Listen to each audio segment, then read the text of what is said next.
Hello friends, তোমরা সবাই কেমন আছো? আশা করি ভালো আছো। আমিও খুব ভালো আছি। আমি হলাম শৈলী। আমার একটা আজকে নতুন ভিডিওতে তোমাদের সবাইকে ওয়েলকাম জানাই। এর ভিডিওটি শুরু করতে একটু লেট হয়ে গেল। আজকে সকাল থেকে বৃষ্টি হচ্ছে, এখন বাজে দুপুর 12টা। আমি এখন ভিডিও শুরু করছি। তোমরা তো দেখতেই পেলে বৃষ্টি হচ্ছে, সকাল থেকে বৃষ্টি শুরু হয়েছে। এইদিকে আমার শাশুড়ি মা রান্না করার তোড়জোড় শুরু করেছে। রান্না করবে আজকে শাকের ঝোলের সাথে সাথে কুইশাক পাতার বড়া করবে। কে কে খেতে ভালোবাসো কুইশাক পাতার বড়া? খুব টেস্টি লাগে। এখন বাজে দুপুর 2টো। ওই সকাল থেকে বৃষ্টি হচ্ছে একটানা, সব জামাকাপড় ভেজা। আর এতদিন কি গরম, সবাই বলছে বৃষ্টি হয় না, এখন বৃষ্টি হয়েছে, রোদের মুখ দেখাই যায় না, সারাদিন বৃষ্টি। পরে বর দোকান থেকে চলে এসেছে, তারপর আমি বলছিলাম কি চলো বাইরে যাই, আমি শুধু বৃষ্টিতে ভিজবো। কিন্তু বৃষ্টিতে ভিজতে খুব ভালো লাগে, কিন্তু পরে জ্বর আসে। বৃষ্টিতে ভিজলে আমার আরেকটা সমস্যা হয়, কি বলতো, বৃষ্টির ফোঁটা যদি এক ফোঁটা পড়ে না মাথার উপরে, আমার মাথা মানে প্রচন্ড ব্যথা শুরু হয়ে যায়। কিন্তু দেখতে পেলে আমাদের ছোট্ট কুটি ভাত খাচ্ছে, আর এখানে জেঠু আমার রুটি বানাচ্ছে, আর আমি দিকে রান্না করলাম মাছের ঝোল। তারপরে রাত্রে খাওয়া দাওয়া সেরে এসে তারপর ওর ব্যাগ গোছাচ্ছি। কালকে ও যাবে ব্যাঙ্গালোর, 3টার দিকে ওর ফ্লাইট আছে।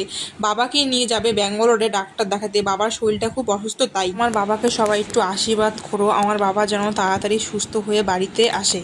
এইদিকে আমার প্রায় ব্যাগ গুছানো কমপ্লিট হয়ে গেছে। তাহলে আসছি, আমার ফেসবুক পেজটিকে ফলো করো, আমার ইউটিউব চ্যানেল থেকে সাবস্ক্রাইব করো।